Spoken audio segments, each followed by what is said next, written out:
ಪ್ರೀತಿಯುಳ್ಳ ಸಹೋದರ ಸಹೋದರಿಯರೇ, ದೈವಾನ್ವೇಷಣೆ ಸತ್ಯವೇದ ಅಧ್ಯಯನ ಕಾರ್ಯಕ್ರಮಕ್ಕೆ ಪ್ರೀತಿಯ ಸ್ವಾಗತ.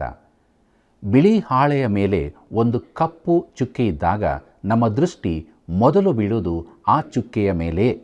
ದಾವೀದನ ಜೀವಿತದ ಸ್ಥಿತಿ ಹಾಗೆಯೇ ಆಗಿತ್ತು. ನಮ್ಮ ಜೀವಿತದಲ್ಲಿದ್ದ ಪಾಪವೆಂಬ ಕಪ್ಪು ಚುಕ್ಕೆಯನ್ನು ತೆಗೆಯಲ್ಪಡಬೇಕೋ? ಹಾಗಾದರೆ ದೇವರ ವಾಕ್ಯದ ಮೂಲಕ ಪಾಪವೆಂಬ ಕಪ್ಪು ಚುಕ್ಕೆಯಿಂದ ಬಿಡುಗಡೆ ಹೊಂದೋಣ. ಬನ್ನಿರಿ, ಒಂದೇ ಮನಸ್ಸಿನಿಂದ ಇಂದಿನ ಅಧ್ಯಯನವನ್ನು ಮಾಡೋಣ.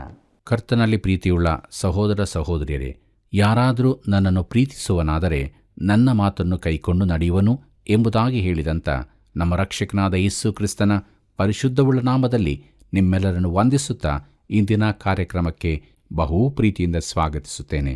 ಪ್ರಿಯರೇ, 2ನೇ ಸಮುವೇಲನ ಪುಸ್ತಕದ ಅಧ್ಯಯನದಲ್ಲಿ ನಾವು ಮುಂದುವರಿಯುವಾಗ ಇಂದು 8 ಮತ್ತು 9ನೇ ಅಧ್ಯಾಯಗಳನ್ನು ಧ್ಯಾನ ಮಾಡೋಣ. ಇದರ ಮುಖ್ಯ ಪ್ರಸ್ತಾಪ ದಾವೀದನು ರಾಜ್ಯವನ್ನು ಕ್ರೋಢೀಕರಿಸಿ ವಿಸ್ತರಿಸಿದ್ದು ಎಂಬುದಾಗಿ. ಕರ್ತನಲ್ಲಿ ಪ್ರಿಯರೇ, ದಾವೀದನು ಯೆರೂಸಲೇಮನ್ನು ರಾಜಧಾನಿಯನ್ನಾಗಿ ಸ್ಥಾಪಿಸಿ ದೇವರ ಮಂಜೂಷವನ್ನು ಅಲ್ಲಿಗೆ ತರಿಸಿದ ಬಳಿಕ ತನ್ನ ರಾಜ್ಯವನ್ನು ಒಟ್ಟುಗೂಡಿಸಿ ಯೋನಾತಾನನ ಮಕ್ಕಳಲ್ಲಿ ಜೀವಂತವಾಗಿದ್ದ ಮೆಷಿಬೋಶೇತನನ್ನು ತನ್ನೊಂದಿಗೆ ಸ್ನೇಹಕ್ಕೆ ತೆಗೆದುಕೊಳ್ಳುತ್ತಾನೆ ಮತ್ತು ಇಸ್ರಾಯೇಲ್ಯರ ಹಳೆಯ ವೈರಿಗಳನ್ನು ಗೆದ್ದು ಇಸ್ರಾಯೇಲಿನ ಮೇರೆಯನ್ನು ವಿಸ್ತರಿಸಿದನು. 2ನೇ ಸಮುವೇಲ 8ನೇ ಅಧ್ಯಾಯ 1ನೇ ವಚನವನ್ನು ಗಮನಿಸಿರಿ. ಅಲ್ಲಿ ಹೀಗೆ ಬರೆದದೆ, ಆನಂತರ ದಾವೀದನು ಹೋಗಿ ಫಿಲಿಷ್ಟಿಯರ ಮೇಲೆ ಬಿದ್ದು ಅವರನ್ನು ಸೋಲಿಸಿ ಅವರ ರಾಜಧಾನಿಯನ್ನು ತೆಗೆದುಕೊಂಡು ಆಡಳಿತವನ್ನು ತನ್ನ ಸ್ವಾಧೀನದಲ್ಲಿಟ್ಟುಕೊಂಡನು ಎಂಬುದಾಗಿ. ಪ್ರಿಯರೇ, ಆನಂತರ ಅಂದರೆ ದಾವೀದನೊಂದಿಗೆ ದೇವರು ಒಡಂಬಡಿಕೆ ಮಾಡಿಕೊಂಡ ಬಳಿಕ ಈಗ ದಾವೀದನು ತನ್ನ ರಾಜ್ಯದಲ್ಲಿ ಪೂರ್ಣವಾಗಿ ಸ್ಥಾಪಿಸಲ್ಪಟ್ಟಿದ್ದಾನೆ. ಫಿಲಿಷ್ಟಿಯರ ಮೇಲೆ ಜಯವನ್ನೂ ಸಂಪಾದಿಸಿದನು. ಅವರು ಇಸ್ರಾಯೇಲರಿಗೆ ಬಹುಕಾಲದ ಸತತ ವೈರಿಗಳಾಗಿದ್ದವರು. ದಾವೀದನು ಅವರನ್ನು ತನ್ನ ರಾಜ್ಯದ ಮೇರೆಯಿಂದ ದೂರಕ್ಕೆ ಓಡಿಸಿಬಿಟ್ಟನು. ದಕ್ಷಿಣ ಭಾಗದಲ್ಲಿ ಫಿಲಿಷ್ಟಿಯರಿಗೆ ತುಂಬಾ ಪ್ರದೇಶವಿತ್ತು. ದಾವೀದನು ಚೋಬದ ಅರಸನನ್ನು ಸೋಲಿಸಿದ ಕುರಿತಾಗಿ ಇಲ್ಲಿ ಬರೆದದೆ. 2ನೇ ಸಮುವೇಲ 8ನೇ ಅಧ್ಯಾಯ 4ನೇ ವಚನವನ್ನು ನೋಡೋಣ. ಅಲ್ಲಿ ಹೀಗೆ ನೋಡುತ್ತೇವೆ, ಅವನ 1700 ಮಂದಿ ರಾಹುತರನ್ನು 20,000 ಮಂದಿ ಕಾಳಾಳುಗಳನ್ನು ಸೆರೆ ಹಿಡಿದು 100 ಕುದುರೆಗಳನ್ನಿಟ್ಟುಕೊಂಡು ಮಿಕ್ಕಾದ ಕುದುರೆಗಳ ಹಿಂಗಾಲಿನ ನರಗಳನ್ನು ಕೊಯ್ದು ಬಿಟ್ಟನು ಎಂಬುದಾಗಿ.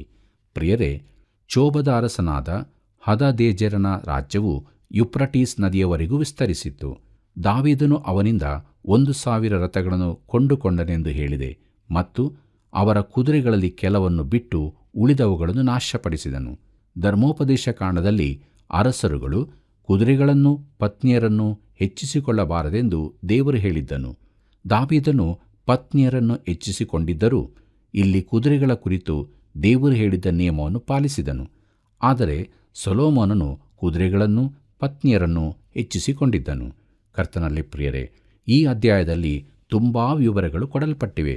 ನಿಮಗೆ ಭೂಗೋಳದಲ್ಲಿ ಆಸಕ್ತಿ ಇರುವುದಾದರೆ ಒಂದು ಭೂಪಟ ಹಿಡಿದುಕೊಂಡು ದಾವೀದನು ಸಂಚರಿಸಿದ ಎಲ್ಲಾ ಪ್ರದೇಶಗಳನ್ನು ನೋಡಿಕೊಳ್ಳಬಹುದು. ಅವನು ಇಸ್ರಾಯೇಲಿನ ಮೇರೆಗಳನ್ನು ವಿಸ್ತರಿಸಿದನು. ದಕ್ಷಿಣಕ್ಕೆ ಫಿಲಿಷ್ಟಿಯರ ಪ್ರದೇಶದವರೆಗೂ, ಪೂರ್ವಕ್ಕೆ ಮೋವಾಬ್ಯರ ಪ್ರದೇಶದವರೆಗೂ ವಿಸ್ತರಿಸಿದನು. ಸಿರಿಯಾ ಮತ್ತು ಏದೋಮಿನಲ್ಲಿ ಕಾವಲು ದಂಡುಗಳನ್ನು ಸ್ಥಾಪಿಸಿದನು. ಹೀಗೆ ಸಿರಿಯಾ, ಮೋವಾಬ್, ಅಮೋನ್, ಫಿಲಿಷ್ಟಿಯ ಹಾಗೂ ಅಮಲೇಕ್ಯರು ಎಲ್ಲರೂ ದಾವೀದನ ಆಡಳಿತಕ್ಕೊಳಪಟ್ಟು ಕಪ್ಪ ಕಾಣಿಕೆಗಳನ್ನು ಕೊಡತೊಡಗಿದರು. ಮುಂದಕ್ಕೆ ನಾವು 2ನೇ ಸಮುವೇಲ 8ನೇ ಅಧ್ಯಾಯ 13 ಮತ್ತು 14ನೇ ವಚನಗಳನ್ನು ನೋಡೋಣ. ಅಲ್ಲಿ ಹೀಗೆ ಬರೆದದೆ, ಇದಲ್ಲದೆ ದಾವೀದನು ಹೋಗಿ ಉಪ್ಪಿನ ತಗ್ಗಿನಲ್ಲಿ ಏದೋಮ್ಯರ 18,000 ಮಂದಿ ಸೈನಿಕರನ್ನು ಹೊಡೆದು ಬಂದು ಅಂದಿನಿಂದ ಬಹು ಖ್ಯಾತಿವಂತನಾದನು. ಅವನು ಏದೋಮಿನಲ್ಲೆಲ್ಲ ಕಾವಲು ದಂಡುಗಳನ್ನಿರಿಸಿದನು. ಏದೋಮ್ಯರೆಲ್ಲರೂ ದಾವೀದನ ದಾಸರಾದರು. ಯೆಹೋವನ ಅನುಗ್ರಹದಿಂದ ದಾವೀದನಿಗೆ ಎಲ್ಲಿ ಹೋದರೂ ಜಯ ಉಂಟಾಯಿತು ಎಂಬುದಾಗಿ. ಕರ್ತನಲ್ಲಿ ಪ್ರಿಯರೇ, ವಾಯುವ್ಯ ಈಶಾನ್ಯ ಪ್ರದೇಶಗಳಲ್ಲೂ ಈಗ ಉತ್ತರದಲ್ಲಿಯೂ ದಾವೀದನು ಇಸ್ರಾಯೇಲಿನ ಮೇರೆಯನ್ನು ವಿಸ್ತರಿಸಿ ತನ್ನ ರಾಜ್ಯವನ್ನು ವಿಸ್ತಾರಗೊಳಿಸಿದನು. ಪಶ್ಚಿಮ ಪ್ರದೇಶದಲ್ಲಿ ಮೆಡಿಟರೇನಿಯನ್ ಸಮುದ್ರ ಇತ್ತು. ಮುಂದಕ್ಕೆ ನಾವು ನೋಡುತ್ತೇವೆ 2ನೇ ಸಮುವೇಲ 8ನೇ ಅಧ್ಯಾಯ 15ನೇ ವಚನವನ್ನು. ಅಲ್ಲಿ ಹೀಗೆ ಬರೆದದೆ, ದಾವೀದನು ಇಸ್ರಾಯೇಲ್ಯರೆಲ್ಲರ ಅರಸನಾಗಿ ಎಲ್ಲಾ ಪ್ರಜೆಗಳಿಗೂ ಧರ್ಮ ತಪ್ಪದೆ ನ್ಯಾಯ ತೀರಿಸುತ್ತಿದ್ದನು ಎಂಬುದಾಗಿ. ಪ್ರಿಯರೇ, ತನ್ನ ಜನರಿಗೆ ಸರಿಯಾದ ನ್ಯಾಯ ತೀರ್ಪುಗಳನ್ನು ದಾವೀದನು ಕೊಡುತ್ತಿದ್ದನು. ಅವನ ರಾಜ್ಯವು ಬಹು ಹೆಚ್ಚಾಗಿ ವಿಸ್ತಾರಗೊಂಡು ಬಲವಾಯಿತು. ದಾವೀದನು ತನ್ನ ರಾಜ್ಯವನ್ನು ಉನ್ನತ ಸ್ಥಿತಿಗೆ ತಂದು ಆ ಕಾಲದ ರಾಜ್ಯಗಳೆಲ್ಲ ಅತೀ ಬಲಿಷ್ಠವಾದದನ್ನಾಗಿ ಮಾಡಿದನು. ಮುಂದಕ್ಕೆ ದಾವೀದನು ಮೆಷಿಬೋಶೇತನ ಸ್ನೇಹ ಮಾಡಿದ್ದು ಎಂಬ ವಿಚಾರವನ್ನು ನಾವು ನೋಡೋಣ. ಈ ಅಧ್ಯಾಯದಲ್ಲಿ ಸತ್ಯವೇದದ ಅತೀ ಮಧುರವಾದ ಕಥೆಗಳಲ್ಲೊಂದು ಬರೆಯಲ್ಪಟ್ಟಿದೆ. ದಾವೀದನು ಎಂಥ ಮಹಾವ್ಯಕ್ತಿ ಎಂಬುದನ್ನು ಇದು ತಿಳಿಸುತ್ತದೆ. ನಾವು ಸಾಮಾನ್ಯವಾಗಿ ದಾವೀದನು ಮಾಡಿದ ಪಾಪವನ್ನೇ ನೆನೆಸುತ್ತೇವೆ. ಇದು ಸ್ವಾಭಾವಿಕವೇ. ಬಿಳಿ ಹಾಳೆಯ ಮೇಲೆ ಒಂದು ಕಪ್ಪು ಚುಕ್ಕೆ ಇದ್ದಾಗ ನಮ್ಮ ದೃಷ್ಟಿಗೆ ಮೊದಲು ಬೀಳುವುದು ಆ ಕಪ್ಪು ಚುಕ್ಕೆಯೇ. ದೊಡ್ಡದಾದ ಒಂದು ಕುರಿ ಮಂದೆಯಲ್ಲಿ ಎಲ್ಲವೂ ಬಿಳಿ ರೋಮದ್ದಾಗಿದ್ದು, ಒಂದು ಕುರಿ ಮಾತ್ರ ಕಪ್ಪು ಬಣ್ಣದಾಗಿದ್ದರೆ ಆ ಕಪ್ಪು ಬಣ್ಣದ ಕುರಿಯೇ ಎದ್ದು ಕಾಣುತ್ತದಲ್ಲ. ಅದರಂತೆಯೇ ದಾವೀದನ ಜೀವಿತದಲ್ಲಿ ಕೂಡ ನಾವು ಅವನು ಮಾಡಿದ ದೊಡ್ಡ ಪಾಪವನ್ನೇ ನೆನೆಸುತ್ತೇವೆ. ಅದು ದೊಡ್ಡ ಪಾಪವೇ ಸರಿ. ಆದರೆ ಸಮಸ್ಯೆ ಏನೆಂದರೆ, ನಾವು ದಾವೀದನ ಉತ್ತಮ ಜೀವಿತವನ್ನಾಗಲಿ ಅವನ ಶೂರ ಕಾರ್ಯಗಳನ್ನಾಗಲಿ ಗಣನೆಗೆ ತೆಗೆದುಕೊಳ್ಳುವುದಿಲ್ಲ. ಒಬ್ಬರು ಹೀಗೆ ಹೇಳಿದ್ದಾರೆ, ನಮ್ಮಲ್ಲಿ ಅತೀ ಕೆಟ್ಟವರಲ್ಲಿ ಎಷ್ಟೋ ಒಳ್ಳೆಯದಿದೆ, ಹಾಗೆಯೇ ಅತೀ ಒಳ್ಳೆಯವರಲ್ಲಿ ಎಷ್ಟೋ ಕೆಟ್ಟದಿದೆ ಎಂಬುದಾಗಿ. ಆದ್ದರಿಂದ ಇತರರ ಕುರಿತಾಗಿ ನಾವು ಮಾತನಾಡದಿರುವುದೇ ಉತ್ತಮ. ದಾವೀದನ ಕುರಿತಾದ ನಮ್ಮ ಅಭಿಪ್ರಾಯವನ್ನು ನಾವು ಸರಿಪಡಿಸಿಕೊಳ್ಳಬೇಕಾಗಿದೆ. ದೈತ್ಯ ಗೊಲ್ಯಾತನನ್ನು ಕೊಂದ ಕುರುಬ ಹುಡುಗನಿಂದ ಹಿಡಿದು ಯೆಹೋವನು ನನಗೆ ಕುರುಬನೂ ಕೊರತೆ ಪಡೆನು ಎಂದು ಬರೆದ ಅನುಭವಸ್ಥ ವೃದ್ಧನವರೆಗಿನ ದಾವೀದನ ಜೀವಿತದಲ್ಲಿ ತುಂಬ ಒಳ್ಳೆಯ ಅಂಶಗಳಿರುತ್ತದೆ. ಈ ಅಧ್ಯಾಯದಲ್ಲಿ ದಾವೀದನಲ್ಲಿದ್ದ ಒಳ್ಳೆಯ ಗುಣವೊಂದನ್ನು ನೋಡುತ್ತೇವೆ. ಕರ್ತನಲ್ಲಿ ಪ್ರಿಯರೇ, 9ನೇ ಅಧ್ಯಾಯದಲ್ಲಿ ಮೆಫಿಬೋಶೇತನ ಕುರಿತಾಗಿ ಬರೆದದೆ. ಅವನು ಯೋನಾತಾನನ ಮಗನು, ಸೌಲನ ಮೊಮ್ಮಗನು. ಈ ಸಂದರ್ಭದಲ್ಲಿ ಸೌಲನ ಹಿನ್ನೆಲೆಯ ಕುರಿತಾಗಿ ಸ್ವಲ್ಪ ನೋಡೋಣ. ಅವನು ದಾವೀದನ ವೈರಿಯಾಗಿದ್ದು ದಾವೀದನ ಕಡೆಗೆ ನಿಷ್ಕರುಣಿಯಾಗಿದ್ದನು. ಸೌಲನು ಮರಣ ಹೊಂದಿದಾಗ ದಾವೀದನು ತನ್ನ ಸೈನ್ಯವನ್ನು ವೃದ್ಧಿಗೊಳಿಸತೊಡಗಿದನು. ಆಗಿನ ಕ್ರಮದಂತೆ ಹೊಸ ಅರಸನು ಅಧಿಕಾರ ವಹಿಸಿದಾಗ ತನ್ನ ಹಿಂದಿನ ಅರಸರ ಉತ್ತರಾಧಿಕಾರಿಗಳನ್ನೆಲ್ಲ ನಿರ್ಮೂಲ ಮಾಡುವುದು ಪದ್ಧತಿಯಾಗಿತ್ತು. ಯಾರಾದರೂ ಉಳಿದಿದ್ದರೆ ಅವರನ್ನು ಕೊಲ್ಲಲಾಗುತ್ತಿತ್ತು. ಆಗ ಹೊಸರಾಜನ ಅಧಿಕಾರಕ್ಕೆ ಯಾವ ತೊಂದರೆಯೂ ಇರುತ್ತಿರಲಿಲ್ಲ. ಈ ಕ್ರಮಕ್ಕನುಸಾರ ದಾವೀದನು ಸೌಲನ ವಂಶದವರಲ್ಲಿ ಉಳಿದವರನ್ನು ಕೊಲ್ಲುತ್ತಿದ್ದರೆ ಅದು ತಪ್ಪಾಗುತ್ತಿರಲಿಲ್ಲ. ಸೌಲನು ಯೋನಾತಾನನು ಒಂದೇ ಯುದ್ಧದಲ್ಲಿ ಕೊಲ್ಲಲ್ಪಟ್ಟಾಗ ಯೋನಾತಾನನ ಮಗನೊಬ್ಬನನ್ನು ದಾವೀದನಿಂದ ಹತನಾಗದಂತೆ ಅಡಗಿಸಿದರು. ಇವನ ಹೆಸರು ಮೆಷಿಬೋಶೇತನೆಂದು. ದಾವೀದನು ತನ್ನ ಸಿಂಹಾಸನವನ್ನು ಸ್ಥಿರಪಡಿಸುವುದಕ್ಕೋಸ್ಕರ ಹುಡುಗನನ್ನು ಕೊಲ್ಲಿಸಬಹುದಿತ್ತು. 2ನೇ ಸಮುವೇಲ 9ನೇ ಅಧ್ಯಾಯ ಮೊದಲಿನ 4 ವಚನಗಳನ್ನು ಗಮನಿಸಿರಿ.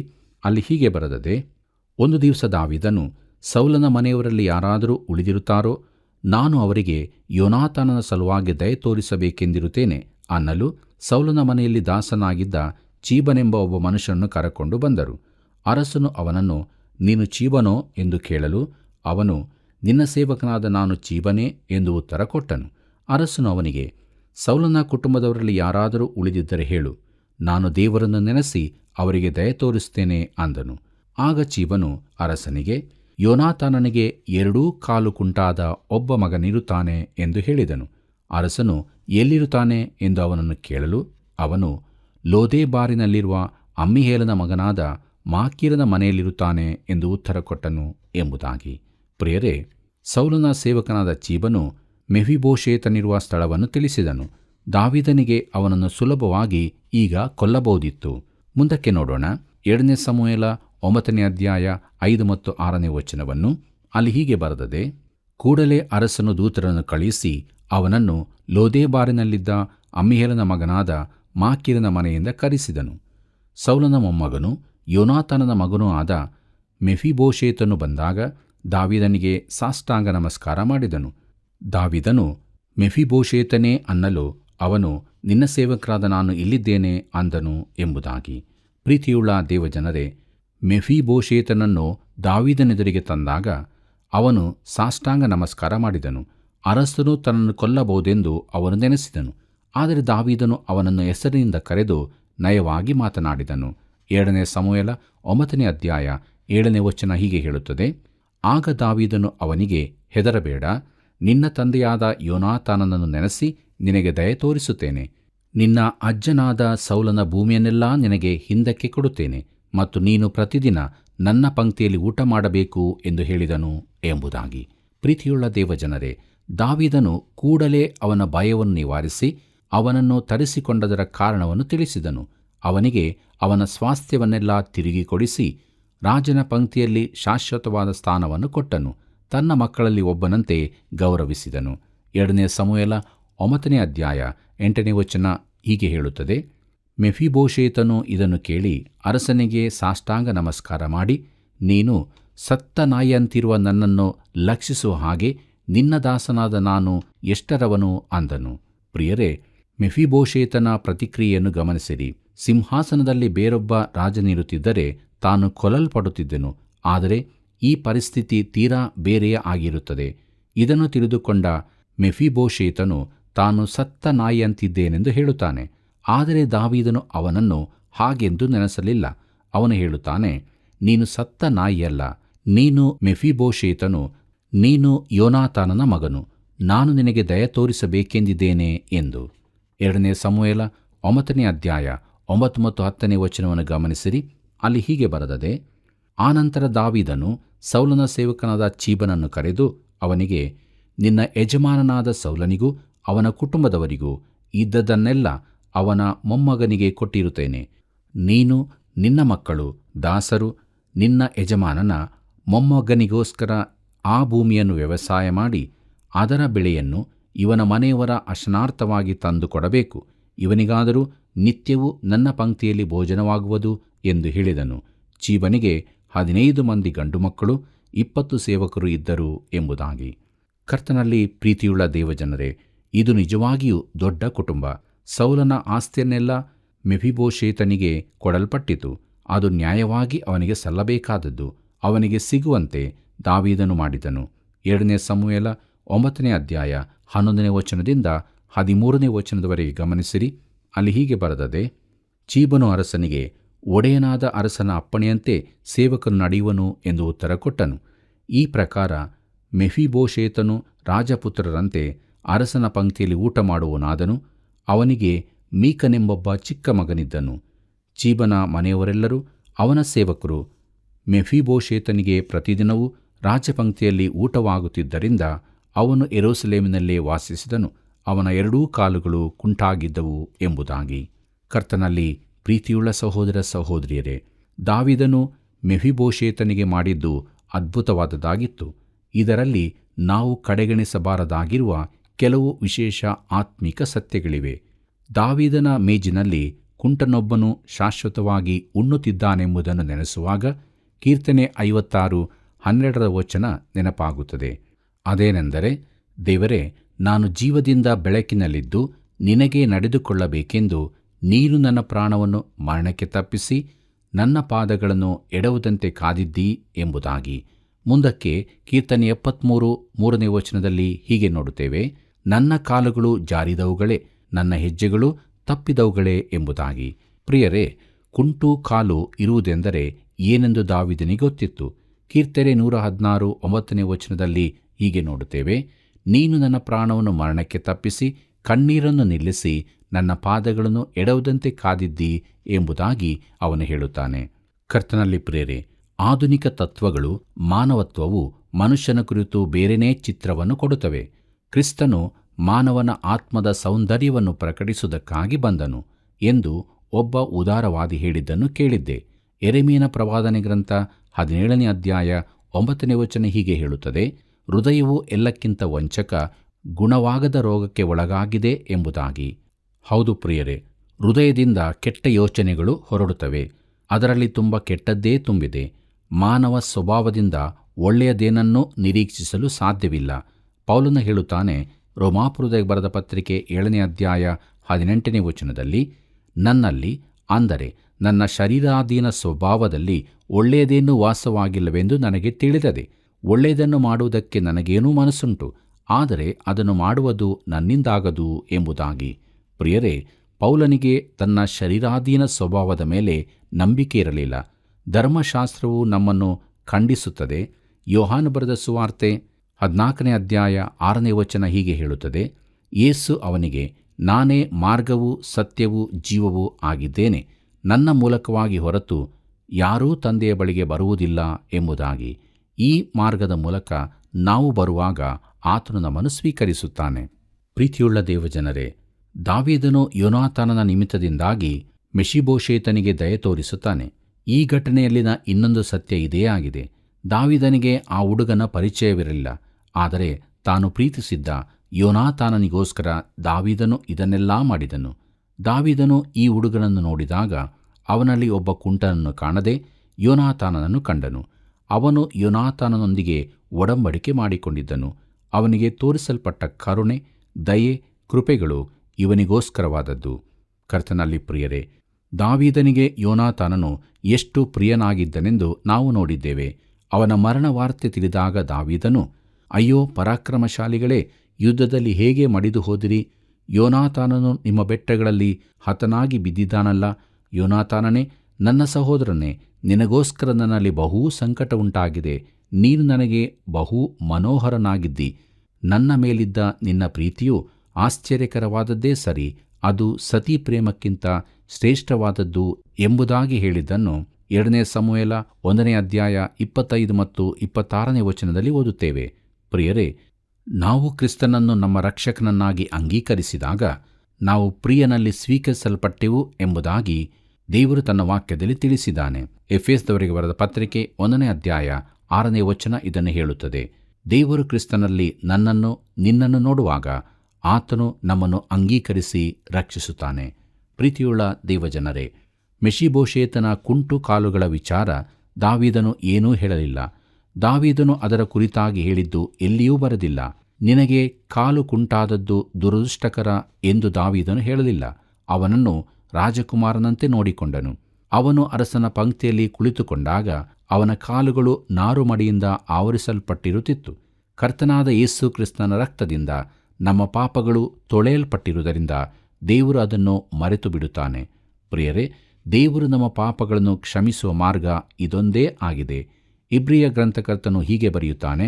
ಇಬ್ರಿಯರಿಗೆ ಬರೆದ ಪತ್ರಿಕೆ 10ನೇ ಅಧ್ಯಾಯ 17ನೇ ವಚನದಲ್ಲಿ, ಅವರ ಪಾಪಗಳನ್ನು ಅವರ ದುಷ್ಕೃತ್ಯಗಳನ್ನು ನನ್ನ ನೆನಪಿಗೆ ಎಂದಿಗೂ ತರುವುದಿಲ್ಲ ಎಂಬುದಾಗಿ. ಮೆಷಿಬೋಶೇತನು ತನ್ನ ಕುಂಟು ಕಾಲುಗಳ ಕುರಿತಾಗಿ ಏನೂ ಹೇಳಲಿಲ್ಲ. ಊಟದ ಮೇಜಿನಲ್ಲಿ ಕುಳಿತಾಗ ದಾವೀದನು ಮೆಷಿಬೋಶೇತನು ಏನೂ ಮಾತನಾಡಿರಬಹುದು. ಅವರು ಇನ್ನೊಬ್ಬ ವ್ಯಕ್ತಿಯ ಕುರಿತಾಗಿ ಮಾತನಾಡಿರಬಹುದು. ಆ ವ್ಯಕ್ತಿ ಯಾರೆಂದು ತಿಳಿದಿದೆಯೋ ಅದು ಯೋನಾತಾನನೇ. ಪ್ರಿಯರೇ, ದಾವೀದನು ಯೋನಾತಾನನನ್ನು ಪ್ರೀತಿಸಿದ್ದನು. ಮೆಷಿಬೋಶೇತನು ಯೋನಾತಾನನನ್ನು ಪ್ರೀತಿಸಿದ್ದನು. ತಂದೆಯಾಗಿದ್ದರಿಂದ ಹೀಗೆ ಅವರ ನಡುವಣ ಸಂಭಾಷಣೆಯು ಯೋನಾತಾನನ ಕುರಿತೇ ಆಗಿರುತ್ತಿತ್ತು. ಪ್ರೀತಿಯುಳ್ಳ ದೇವಜನರೇ, ನಾನು ನೀನು ಯಾವುದರ ಕುರಿತು ಮಾತನಾಡಬೇಕು? ಕೆಲವು ಕ್ರೈಸ್ತರು ತಾವು ಪಾಪದ ಸ್ಥಿತಿಯಲ್ಲಿದ್ದಾಗಿನ ಸ್ಥಿತಿಗಳ ಕುರಿತಾಗಿ ಮಾತನಾಡಿಕೊಳ್ಳುತ್ತಾರೆ. ನಾವು ಪಾಪವನ್ನು ಬಿಟ್ಟು ಕ್ರಿಸ್ತನನ್ನು ಸೇರುವಾಗ ಇನ್ನೊಬ್ಬನು, ಅಂದರೆ ಕರ್ತನಾದ ಯೇಸು ಕ್ರಿಸ್ತನ ಕುರಿತಾಗಿ ಮಾತನಾಡದಿರುವುದು ಬಹು ಆಶ್ಚರ್ಯವಾಗಿದೆ. ನಮ್ಮ ಸಂಭಾಷಣೆಯ ಮುಖ್ಯ ಪ್ರಸ್ತಾಪ ಆತನೇ ಆಗಿರತಕ್ಕದ್ದು. ಪ್ರಿಯರೇ, ಮುಂದಕ್ಕೆ ನಾವು ನೋಡುತ್ತೇವೆ, ಇತರರು ಕೂಡ ಮೆಷಿಬೋಶೇತನ ಕುಂಟು ಕಾಲಿನ ಕುರಿತಾಗಿ ಮಾತನಾಡಲಿಲ್ಲ. ಅರಸನ ಪಂಕ್ತಿಯಲ್ಲಿ ತುಂಬಾ ಮಂದಿ ಊಟ ಮಾಡುತ್ತಿದ್ದರು. ಒಂದು ದಿನ ದಾವೀದನು ಕುಂಟ ಹುಡುಗನೊಬ್ಬನನ್ನು ಆ ಪಂಕ್ತಿಗೆ ಕರೆತರುವುದನ್ನು ಅವರು ನೋಡಿದರು. ಹೋ, ಇದು ಹೇಗಾಯಿತು, ನಿನಗೆ ಗೊತ್ತಿದೆಯೋ ಎಂಬುದಾಗಿ ಅವರು ಹರಟೆ ಮಾತುಗಳನ್ನಾಡಲಿಲ್ಲ. ಬದಲಾಗಿ ಅವರು ಅರಸನ ಮಾತುಗಳನ್ನು ಕೇಳುತ್ತಿದ್ದರು. ದಾವೀದನು ಮೆಷಿಬೋಶೇತನನ್ನು ಹೊಗಳಿದ್ದನ್ನೂ ಕೇಳಿದರು. ಕೆಳಮಟ್ಟದ ಮಾತುಗಳನ್ನಾಡಲು ಅವರಿಗೆ ಸಮಯವಿರಲಿಲ್ಲ. ಈ ಹುಡುಗನ ಕುರಿತಾಗಿ ಅವರೆಲ್ಲರಿಗೂ ಅನುಕಂಪ ಉಂಟಾಯಿತು. ಕೊರಿಂಥದವರಿಗೆ ಬರೆದಂಥ 1ನೇ ಪತ್ರಿಕೆ 13ನೇ ಅಧ್ಯಾಯ 7ನೇ ವಚನ ಹೀಗೆ ಹೇಳುತ್ತದೆ. ಪ್ರೀತಿಯು ಎಲ್ಲವನ್ನು ಅಡಗಿಸಿಕೊಳ್ಳುತ್ತದೆ, ಎಲ್ಲವನ್ನು ನಂಬುತ್ತದೆ, ಎಲ್ಲವನ್ನು ನಿರೀಕ್ಷಿಸುತ್ತದೆ, ಎಲ್ಲವನ್ನು ಸಹಿಸಿಕೊಳ್ಳುತ್ತದೆ.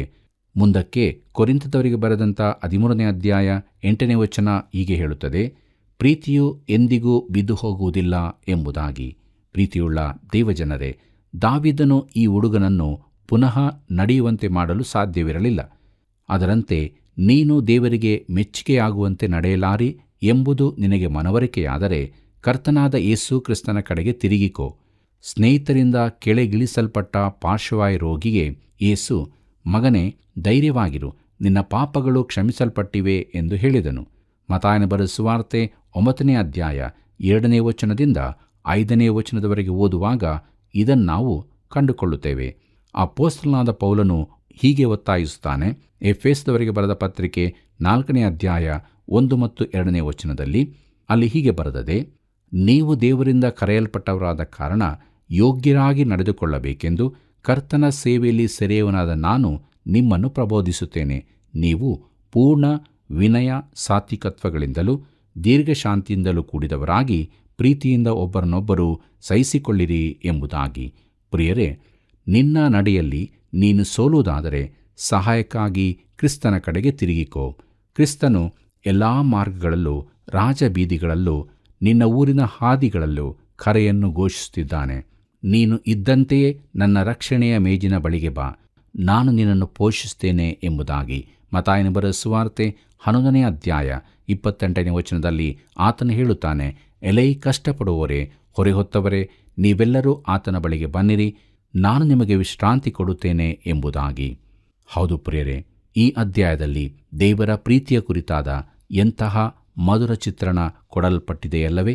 ನಾವು ಆತನ ಪ್ರೀತಿಯನ್ನು ತಿಳಿದುಕೊಂಡಿದ್ದೇವೆಯೋ? ನಾವು ಯಾರೇ ಆಗಿರಬಹುದು, ಯಾವುದೇ ಸ್ಥಿತಿಯಲ್ಲಿರಬಹುದು, ಈ ಕೃಪಾಗಳಿಗೆಯಲ್ಲಿ ಆತನ ಬಳಿಗೆ ಬರುವುದಾದರೆ ಆತನು ನಮ್ಮನ್ನು ತನ್ನ ಪ್ರೀತಿಯಿಂದ ಸ್ವೀಕರಿಸುತ್ತಾನೆ. ಮಾತ್ರವಲ್ಲ, ನಮ್ಮ ಪಾಪಗಳನ್ನು ಕ್ಷಮಿಸಿ ನಮ್ಮನ್ನು ಶುದ್ಧೀಕರಿಸಿ ಆತ್ಮನ ಬಲವನ್ನು ಕೊಟ್ಟು ತನ್ನ ಮಹಿಮೆಗೋಸ್ಕರ ನಡೆಸುತ್ತಾನೆ. ಹೀಗಾಗುವಂತೆ ಆತನೇ ನಮಗೆ ಸಹಾಯ ಮಾಡಲಿ. ಆತನ ಕೃಪೆಯು ಸದಾ ನಿಮ್ಮ ಸಂಗಡ ಇರಲಿ. ಪ್ರಿಯರೇ, ದಾವೀದನು ತಾನು ಮಾಡಿದ ವಾಗ್ದಾನ ಪ್ರಮಾಣಕ್ಕೆ ಸರಿಯಾಗಿ ಯೋನಾತಾನನ ಕುಟುಂಬಕ್ಕೆ ಸ್ನೇಹದ ಹಸ್ತ ಚಾಚಿದನು. ಗುಣವಾಗದ ರೋಗಕ್ಕೆ ಒಳಗಾದ ಹೃದಯವನ್ನು ಯೇಸು ಕ್ರಿಸ್ತನಿಗೆ ಒಪ್ಪಿಸಿಕೊಟ್ಟು ಆತನ ಒಳ್ಳೆಯತನದಿಂದ ಕೂಡಿದವರಾಗಿ ನಮ್ಮ ಜೀವಿತವನ್ನು ಮುನ್ನಡೆಸೋಣ. ಬನ್ನಿರಿ, ಪ್ರಾರ್ಥನೆ ಮಾಡಿಕೊಳ್ಳೋಣ. ಪ್ರೀತಿ ಸ್ವರೂಪನಾದ ದೇವರೇ, ಇದ್ದಂಥ ಸ್ಥಿತಿಯಲ್ಲಿ ನಿನ್ನ ಪಾದ ಬಳಿಗೆ ಬಂದಿದ್ದೇವೆ. ನಮ್ಮಲ್ಲಿ ಪಾಪವೂ ಇದೆ ಎಂಬುದಾಗಿ ಒಪ್ಪಿಕೊಳ್ಳುತ್ತೇವೆ. ನಮ್ಮನ್ನು ಕರುಣಿಸು, ನಿನ್ನ ಪರಿಶುದ್ಧವಾದ ರಕ್ತದಿಂದ ತೊಳೆದು ಶುದ್ಧೀಕರಿಸು. ನಾವು ನಿನ್ನಾತ್ಮನ ನಡೆಸುವಿಕೆಯೊಂದಿಗೆ ನಿನ್ನನ್ನು ಹಿಂಬಾಲಿಸುವುದಕ್ಕೆ ಸಹಾಯ ಮಾಡು. ಯಾರ್ಯಾರು ಯಥಾರ್ಥವಾಗಿ ಬೇಡಿಕೊಂಡಿದ್ದಾರೋ ಅವರನ್ನು ಕರುಣಿಸಿ, ಶುದ್ಧೀಕರಿಸಿ, ಬಲಪಡಿಸಿ ನಡೆಸು. ಯೇಸುವಿನ ನಾಮದಲ್ಲಿ ಬೇಡಿದ್ದೇವೆ ತಂದೆಯೇ, ಆಮೆನ್. ಪ್ರಿಯರೇ, ನೀವು ಮಾಡುವ ಒಂದೊಂದು ಕರೆಗಳು ಅನೇಕರ ಜೀವಿತಕ್ಕೆ ಬೆಳಕನ್ನು ನೀಡುತ್ತದೆ. ಆದ್ದರಿಂದ ತಪ್ಪದೇ ಕರೆ ಮಾಡಿರಿ. ಮತ್ತೆ ಭೇಟಿಯಾಗೋಣ. ವಂದನೆಗಳು.